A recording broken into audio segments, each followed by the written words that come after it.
This is Super Yacht News with E. Sisman. Hi guys, welcome back to the channel. So we've had some complaints about the backdrop recently, so I thought I would put something in a bit more familiar. Hope you're happy now.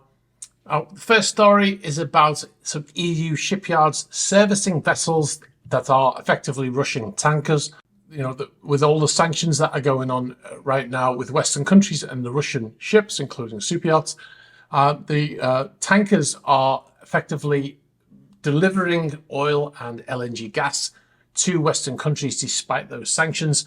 They're known effectively as the shadow fleet, and they're using like Panamanian flagged tankers run by companies that are registered in different countries, but they are effectively Russian owned vessels.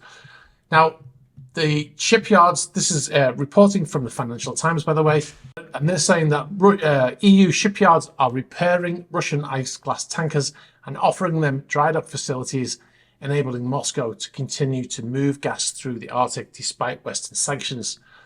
Without the maintenance work provided by Damen Shipyard in Brest, France, and Fired AS in Denmark, Russia's Yamal LNG plant would struggle to access crucial markets through winter when Northern Hemisphere gas prices are at their highest. The two yards have serviced 14 out of the 15-strong fleet, according to satellite imagery from marine traffic. Some ships have called in multiple times. An Arctic shipping specialist who was interviewed by the Financial Times said that if those two shipyards were off limits, it would put the whole logistics operation in doubt. They could get the service somewhere else, but that would mean going well off their route. That's what he said. Now, Damen confirmed that it had repaired several vessels involved in the transport of Russian LNG, but added that this strictly adhered to European sanctions legislation and that it was not involved in the cargo choices made by the shipping companies operating these vessels. They also said that no further repairs of these LNG ships are planned for the coming period.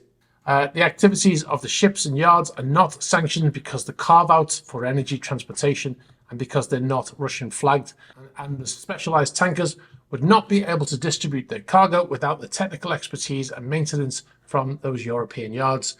Now, Damen Shipyards is the company that also owns Damen Yachts, which we know from Mrs. Under the Desk. She tries to separate themselves from them, saying that they're a separate division, but they are the same company, same name, same company. The parent company, Damen Shipyards, owns Damen Yachting. Now, we've tried to contact Damen for a reply, but this happened. Now, Damen Shipyards also sued the Dutch government for placing sanctions on Russian buyers, which upset the shipbuilding company as it was hitting profits, causing them to sue the Dutch government for compensation. Anyway, we'll move on to our next story. Now, this is an update on a story that we featured last year. I believe it was in September, when a Riva yacht operated by a German airline pilot crashed into a fishing boat in Spain, killing one of the fishermen on board. The man operating the yacht in Mallorca, he will appear in court faced with charges of gross negligence manslaughter in February. He'll also face a second charge of failure to assist at the scene of an accident.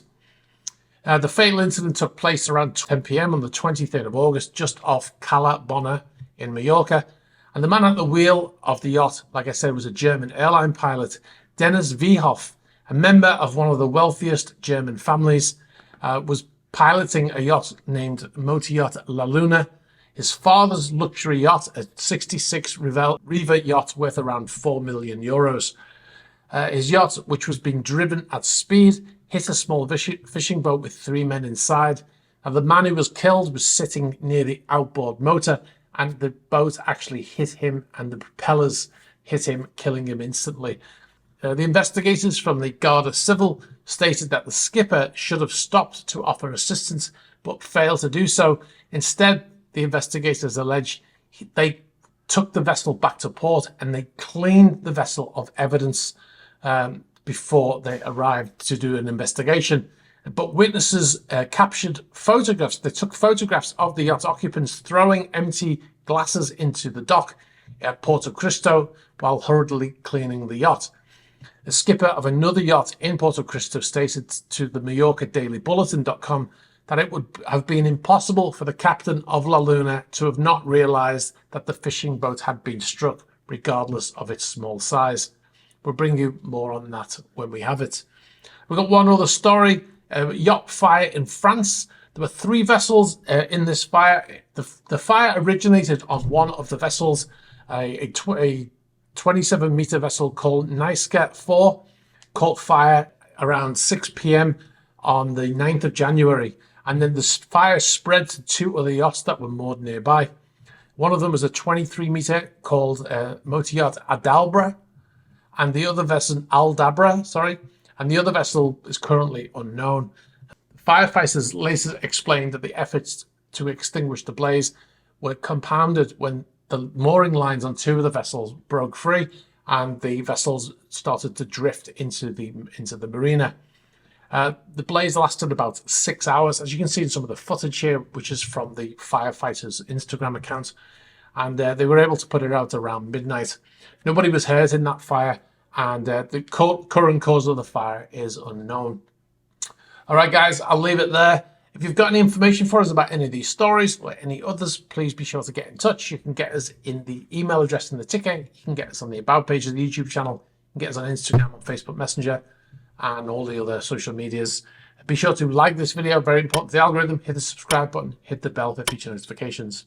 All right, guys, thanks for watching. I'll catch up with you soon. Bye-bye.